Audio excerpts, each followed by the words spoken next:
Look, I know that many of us in this room are still reeling from what happened on October 7th. My wife, Apurva, and I are reeling too. Two of our closest friends, Dana and Mark, were in Jerusalem for Sukkot. We were exchanging text messages with them in real time as they took cover at the bomb shelter in their hotel. I know many of you lost loved ones that day or know close friends who did. And even worse, right here at home now, Jewish Americans now suffer in the United States of America as our fellow Americans throw salt on their wounds. We hear the bone-chilling story of a new anti-Semitic attack in this country almost daily. From the Jewish students at Cooper Union, who were locked in the school library as pro-Palestinian demonstrators pounded down the door, to the Israeli students at Harvard Business School, my alma mater at Harvard, and Columbia, who were violently attacked after peacefully confronting those who disagreed with them. Our friends in New York City say they've told their young sons to take off their yarmulkes when they walk on the street. Jewish schools remain closed for fear of attacks. That is not America. We are a nation where every Jew and every American deserves to be safe, to be free to worship, to be free to be who you are without fear. Thank you. That is the America I know. But it's no surprise how we got here. I actually wrote a book about this a few years ago, Woke Inc. It is the inevitable result of this self-loathing, anti-American woke orthodoxy that has pervaded our universities, our companies, and nearly every major institution across this country over the last decade. History teaches us that anti-Semitism is actually a symptom of a deeper cultural malaise. And I believe the left-wing woke cancer was always destined to end in the destination of anti-Semitism. I said this in my book several years ago. Now you look today, a recent poll finds that Gen Z is divided 50-50 on whether they support Hamas or Israel. Young people in this country are lost. I am 38 years old. I am the first millennial ever to run for U.S. president. I can tell you what's going on in our generation. They are hungry for purpose, for meaning, for a cause, for identity. And for a generation, we've taught them to fill that hunger by going to Ben & Jerry's and ordering a cup of ice cream with some anti-Semitic sprinkles on top. It's no surprise they're now spewing back that same anti-Semitism coming out of their mouth in reverse. So with all of that said, let me relieve some of the tension in this room this morning by calling out an elephant in this room. Many of you have heard my policy views described by the press as unfriendly to Israel. Some have even described me and my views as anti-Israel. That's dead wrong. We have enough anti-Semitism in this country that we don't need to artificially manufacture more of it. My message to you this morning will be, I believe, the most pro-Israel vision that you will hear today, but it's not going to take the form of standard GOP-approved talking points. Over a decade ago, I was recruited by Rabbi Shmuley Hecht at Yale to join Shabtai, the Jewish society on campus. I was the first Hindu and one of the only non-Jews to be recruited. And I ended up becoming one of its most involved members, and in recent years, one of its largest alumni supporters. I learned a lot from Shmuley at Yale during my time at Shabtai. I learned that native-born Israelis are called sabras, which is Hebrew for the leaf of the prickly pear cactus, a tough, thorny exterior with a sweet and kind interior. I saw that firsthand on my first trip to Israel a decade ago to meet the family who became the first investor in my company. The family and I had an instant connection because it turns out that I shared something in common with them, something that I've shared in common with most of the Israelis I've ever met since. We are a candid people, brutally candid. I'll be brutally candid with you today. Let me start by quoting David Ben-Gurion, the founder of modern Israel as we know it. He had a thorny exterior. He was candid. And here's what he had to say to the West in the aftermath of the Holocaust. What have you done to us, you freedom-loving peoples, you defenders of high principles of democracy? What have you allowed to be perpetrated against a defenseless people while you stood aside and let it bleed to death without offering help? Why do you profane our pain with wrath and empty expressions of sympathy, which ring like mockery? He was pissed. The Jews relied on the sympathies of those who proclaimed to love freedom, yet those who preached it, even here in America, did not practice it to help the Jews in Europe until it was in their interest and necessity to do so. So he had a vision of what to do about it. While Europe grappled with the so-called Jewish question, he delivered the Jewish answer. It's called Israel. God told Abraham that Israel was for his descendants through Isaac. The 450 million descendants of Ishmael have over 20 internationally recognized states. It is only right to have one for the Jewish people. That's a fact. Our future does not depend on what the Gentiles will say, this is what Ben-Gurion said, but on what the Jews will do.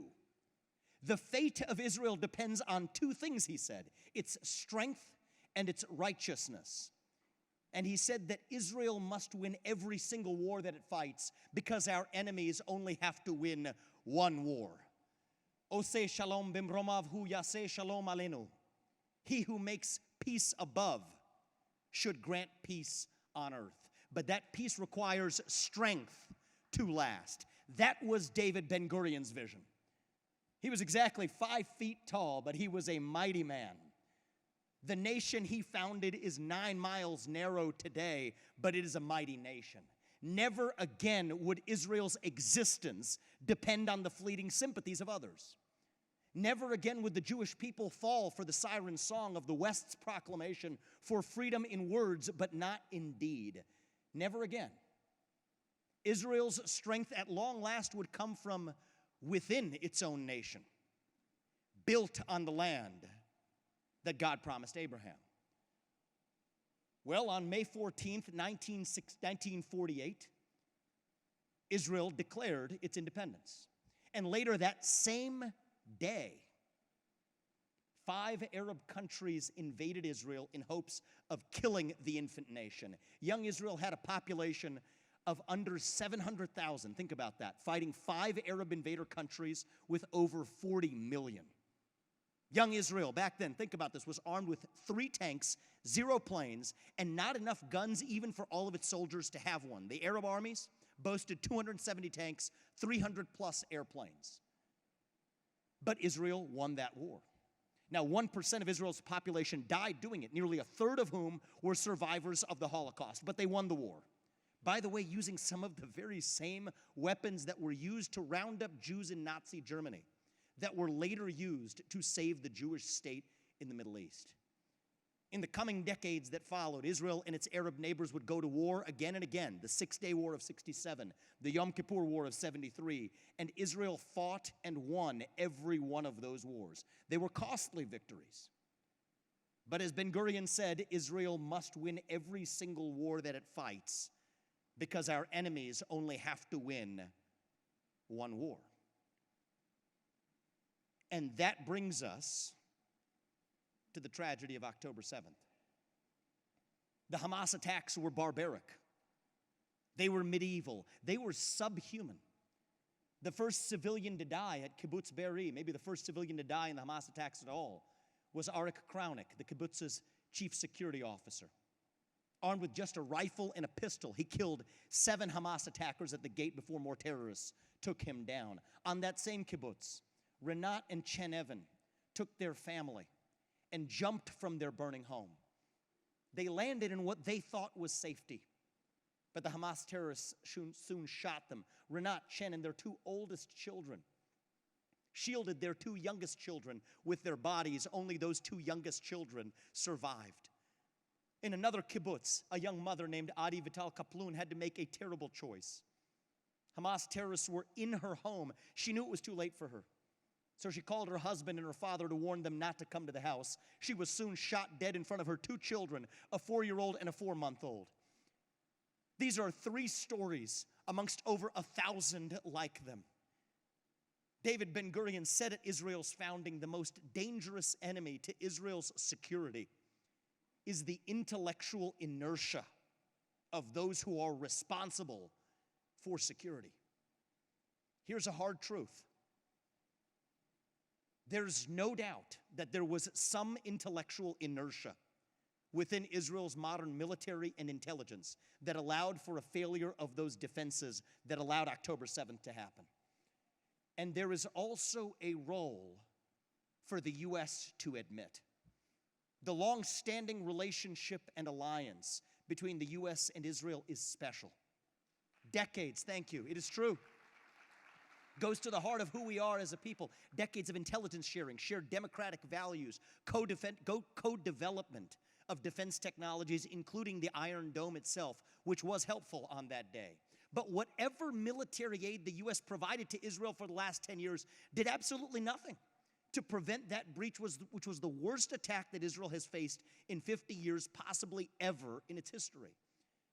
And I think it is at least reasonable to ask the question of whether the supposedly protective blanket that the U.S. provided may have in a small way contributed to the intellectual inertia of Israel's own defenses. That might be a question that David Ben-Gurion would ask if he were alive today. The U.S. and Israel, we share a vital interest in making sure that Iran never, ever acquires a nuclear weapon.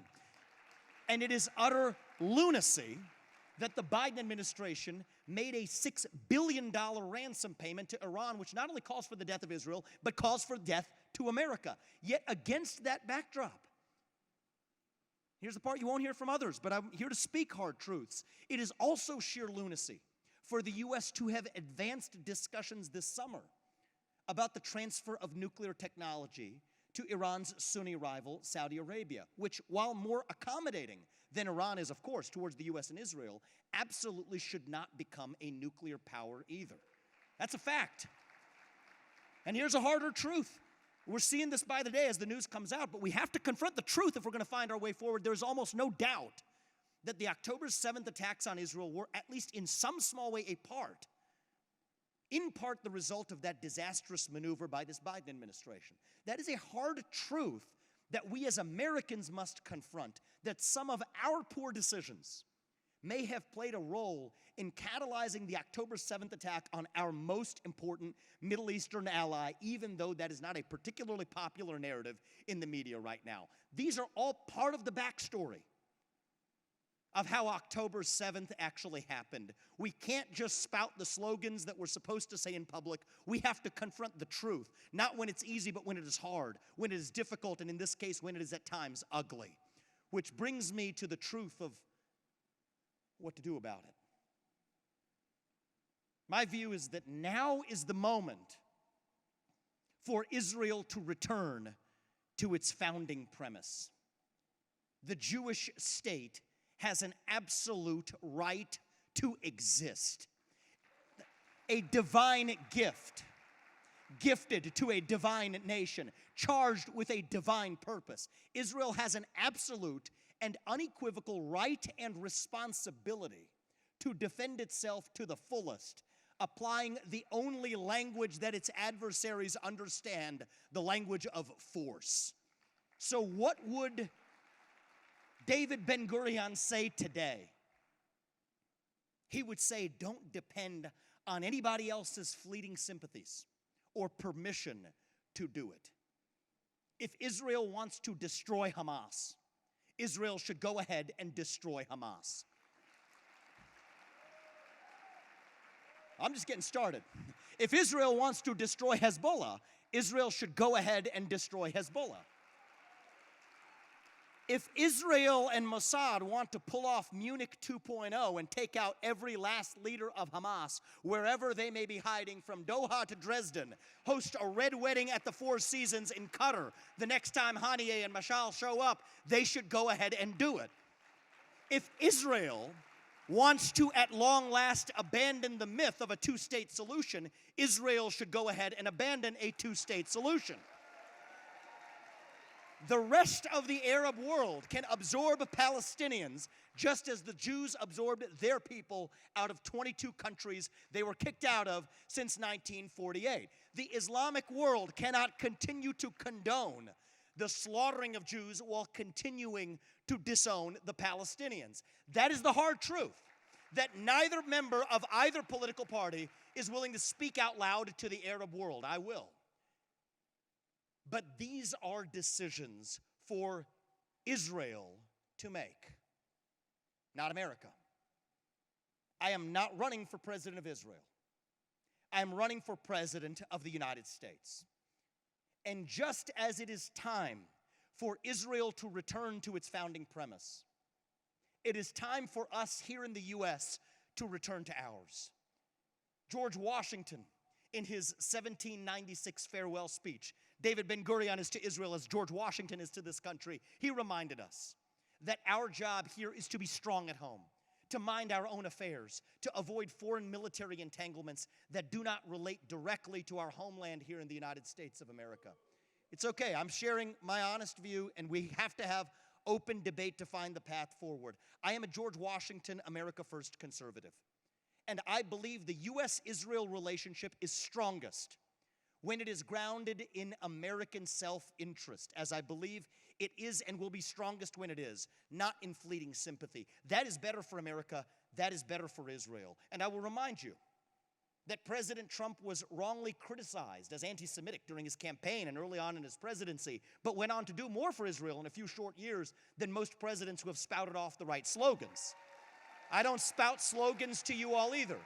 And under my watch, we're going to do the same thing and go even further. Take the Abraham Accords to new heights. Lead the way without apology. By the end of my first term, I am fully confident that our relationship with Israel will be stronger than it has ever been because, yes, we are both Sabras. So what does that mean for U.S. involvement now?